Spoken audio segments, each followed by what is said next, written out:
Hey, it's Shannon, and this is my No Buy Year.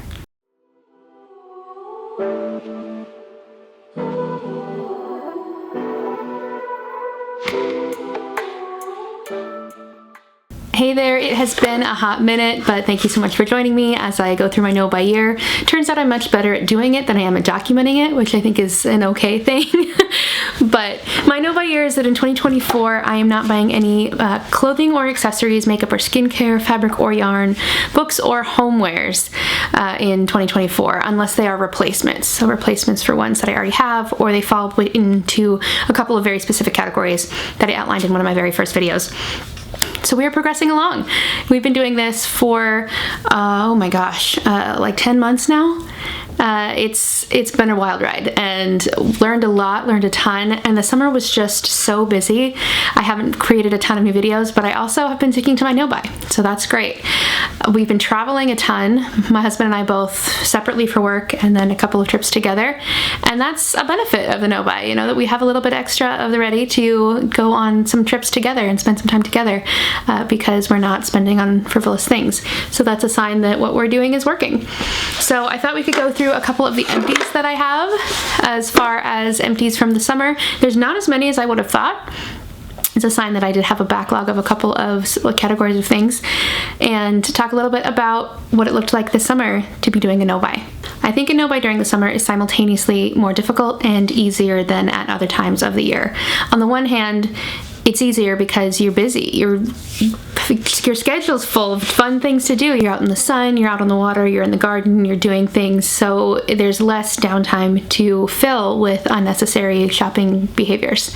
On the other hand, there's a lot of fun trend-driven advertising that's summer specific, so it's always, you know, aimed at summertime fun in the sun kind of advertising with bright colors and water lapping sounds in the background. Like, I work in marketing, I get it. But I think that can be difficult to take a step back from and to ignore. So that's something that I've noticed. I have to be really cognizant of the type of content I'm consuming, of the type of marketing that I'm consuming. I think that I am influenced by the type of content I take in. So if it's all fun summer hauls, that is going to cause me to want to participate in a lot of those shopping behaviors. So it's really interesting to watch happen and watch what happens when I very intentionally curate the types of content that I'm receiving and have it be more activity-based or more garden-based. My garden content consumption goes up massively in the summertime because that's the time of year for it. That's when I want to be out in the dirt and up to my elbows in soil. So I think that that's the type of content that I definitely need to be taking in during those months instead of the ones that encourage an endless cycle of needless consumption. So let's take in some of the empties from the last few months. Not as many as I would have thought. I do have quite a bit of skincare that is saved up. I find that I use it a little bit less in the summertime, probably because my skin is not as dry. The winter dries it out quite a bit more, so I'm using it less. I also find that I wear a little bit less makeup, so I'm probably going through that a little bit less frequently. I'm utilizing that at a much lower rate than I would typically do so in the winter because I'm in and out of the water or I'm in the sun where it's all going to melt off anyway, so it doesn't seem like something to bother with. So I think for all of those reasons, I don't have as many empties as I have in the past. That being said, let's go ahead and go through the ones that I do have. The first is a Good Molecules. It's a Good Molecules cleanser. I really enjoyed this. I liked this a lot. It's a gentle cleanser. It left me feeling nice and hydrated, but I could also use a decent amount of it in the shower and scrub my whole face, and I never felt like I was dried out.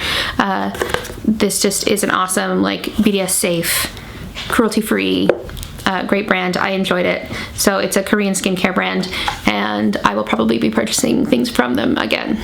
I have multiple cleansers in here because I had like half a bottle left over from this from a long time ago, and it was still good, but it needed to be used. So now I'm glad that we were through this. It's a Neutrogena Fresh Flamming Cleanser. It was very nice. It's hypoallergenic and non-comedogenic and all that good stuff. So I did use that and use it all up, and now that is done and gone with, and I'm all good to go on that. I have a cleanser, like a travel size cleanser that I'm going to be using next month. I'm leaving halfway through next month, and I'm going to be gone for about 3 weeks in Thailand, and I'm so excited about that. But it does mean that I'm kind of thinking ahead and getting travel size versions of things, or distilling things that I already have into travel size versions so that I can use those, because it's just silly to pack a toiletry case that's this big. I also used up this vitamin E oil. This is a Via Natural vitamin oil. You can use it on your hair, your scalp, your skin, just general vitamin E hydrator. I used that up over the course of the summer. I use this primarily on my scalp, this and a rosemary hair oil that I make myself, and I feel like it's been making a difference in terms of length. I feel like it's getting a lot longer through here. It's feeling, you know, healthy and all that good stuff. That being said, I think that I'll just stick to just the rosemary hair oil that I have. I don't think I need to replace this one. I also have this that I did replace, and this is the Advanced Snail 96 Mucin Power Essence. It's COSRX. Many people have probably heard of this. It's an Asian skincare brand, and I think this is awesome. It's weird to think of putting snail mucin on your face. I understand that, but it's been proven to be wound healing and have some wound healing properties, which I think is interesting. I think it's contributed a lot to skin clearing and just feeling like I don't need to wear as much makeup this summer. So I think that there's that, which is good for that purpose. And I did replace this. I really love it. I love it. And I'll probably have to replace it again before winter rolls around. So I think that this is a good buy. I also use an e.l.f. setting spray. I don't think that you have to use the fanciest version of setting spray. It mostly does similar things, and I find that it mostly works the same for me. I don't find that I need to have the fanciest version of this. I find that the drugstore version does just as well. So I used the e.l.f. setting spray, and I used up the last of it, and I don't think I'll really rebuy it because I'm going to be in Thailand anyway, and I'm not going to be wearing a ton of makeup while I'm there because it's all just going to melt right off of my face. So we're probably good on that for a while.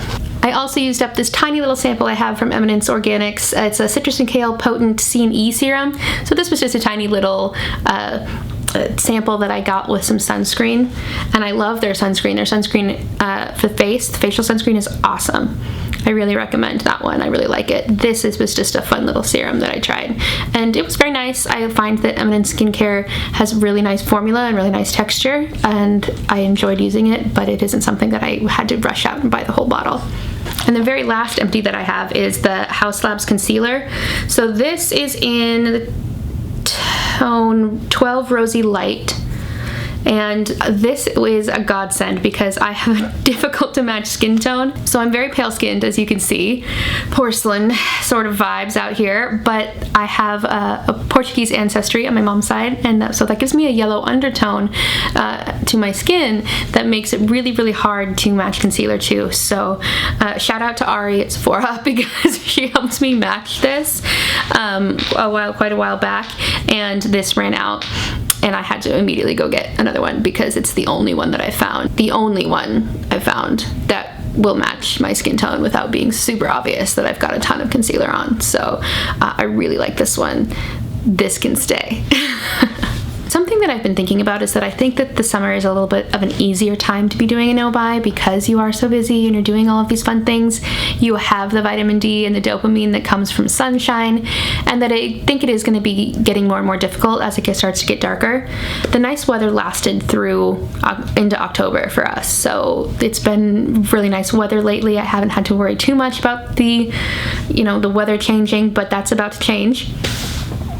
Also, by the time this goes up, it'll probably be over, but the election is coming up, and so there's some stress there, as I'm sure everyone can relate to, and so it'll be interesting to see how that plays into how I'm feeling about the no-buy, because it's been a little less stress this summer as far as being able to do stuff that I enjoy and being able to be out in the sun, and with the darker weather and some of the greater world events happening, I think that that's going to be a stress point, and it'll be interesting to see how my no-buy plays into that. So that remains to be seen. The other anticipatory thing that has been such a struggle, this has been a struggle, is that I have a Thailand trip coming up. We're going to Thailand. We've been trying to do this for like 10 years, so this has been a long time coming, and it goes against everything that I feel and think and know. to not buy things for an upcoming trip, you know, to not buy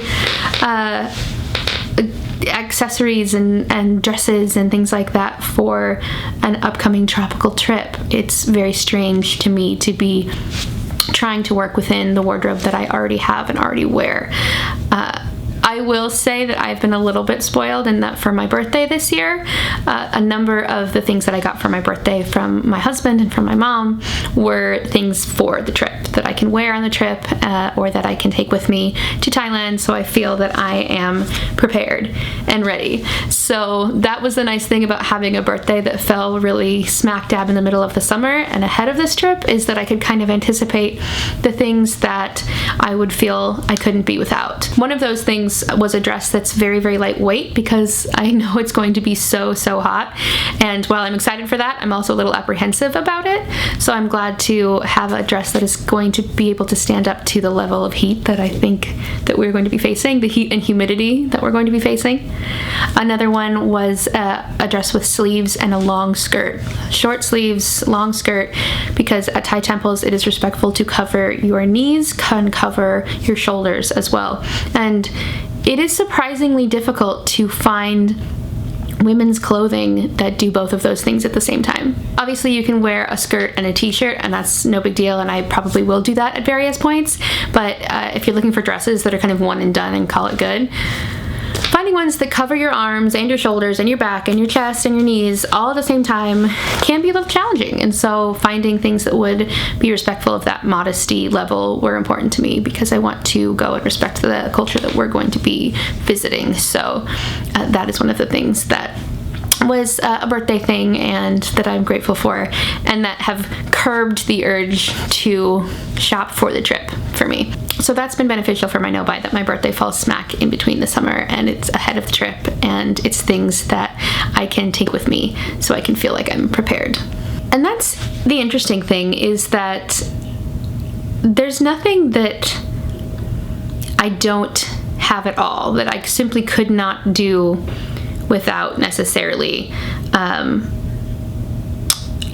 I take that back. I was going to say there's nothing that I need for Thailand at all that I didn't already have. There was one thing that I did purchase for Thailand that fell into my health and safety category, and that was a pair of hiking pants. We're going to be spending a lot of time out in the jungle. We're going to be doing a lot of hiking, a lot of jungle hikes, waterfalls, some ATVing possibly, and I did not have any hiking pants that were lightweight, that were going to be long enough, that were going to be all of the things that you need a hiking pant for, you know, that a loose linen palazzo pant is not going to service for that. So I needed a hiking specific pant, and I got ones that can cinch in at the ankle so they won't get caught in any equipment, and they also can kind of protect against bugs and bug bites, so that'll be good. And that was kind of that health and safety category, so that's what we purchased those hiking pants under, was that health and safety bracket, because we are going to be out in the jungle for long periods of time. I'm excited, can you tell? And I needed ones that would work within that environment. But other than that, all of the environments that we're going to be in, I am pretty prepared for. If anything, I know for a fact that I'm packing too much, but the carry-on restrictions are only about 15 pounds, which is vanishingly little when you pack it all together. And my husband's shoes weigh about 10 pounds all by themselves. Like, once you put together his suitcase and shoes, like, without anything in it, it's 10 pounds. So he's going to be checking a bag regardless. So against what I typically do, which is pack one bag no matter where we're going, no matter how long it is, we're going for 17 days. So since he's packing a bag anyway and checking it, I will be checking a bag also. That does mean that I am going to be checking a partially empty suitcase, because I am going to be allowing myself to buy things while I'm there. This is a trip that we've been planning for years, and it's not something that I am willing to restrict myself on once I'm there. I've been waiting a long dang time to get over there and to experience and be able to purchase things both for myself and for Christmas gifts. All my loved ones are probably getting Christmas gifts from Thailand as well, so I'm going to be doing some shopping while I'm there and bringing back souvenirs, and I wanted to make sure to leave room for that in my suitcase. Even though I don't hop on here to update as often as I probably should, I wanted to let you know that it is going well, things are moving and shaking, and the no-buy is continuing, and we're holding strong. So if you're doing a no-buy, you can do it. I believe in you. I know that there's a lot of stressful and exciting things coming up, so November's going to be an interesting month, and it's going to have a lot of hard and a lot of really exciting things, I think. So it'll be interesting to see how the no-buy affects that. And also how I feel about the no-buy once I get back, because if I get used to spending money and purchasing things whenever I feel like it while we're in Thailand, if there's any push or pullback on that when I come back, and if there's any adjustment period because I've gotten used to one or the other. So that will be an interesting thing to reflect on when we get back as well. I will leave you with this. I hope that your summer was fabulous, that you got to experience a lot of new things. I hope that that continues as fall turns into winter, and that you're really able to find your community and find your strength system as, you know, whatever happens when the world happens, and as we sort of see what that's going to look like in 2025. But I think that no matter what, setting yourself up for a no-buy or trying to continue yours is probably a good thing. It's probably a good thing to try out, and it's something that I'm definitely enjoying the process of feeling in control of, you know, as we get to experience lots of fun things happening in the summertime and lots of exciting occasions. I'm feeling very much in control, and that's a nice feeling to have. So here's to that. Here's feeling in control of your own life, and here's to manifesting magic in that life, because you deserve it.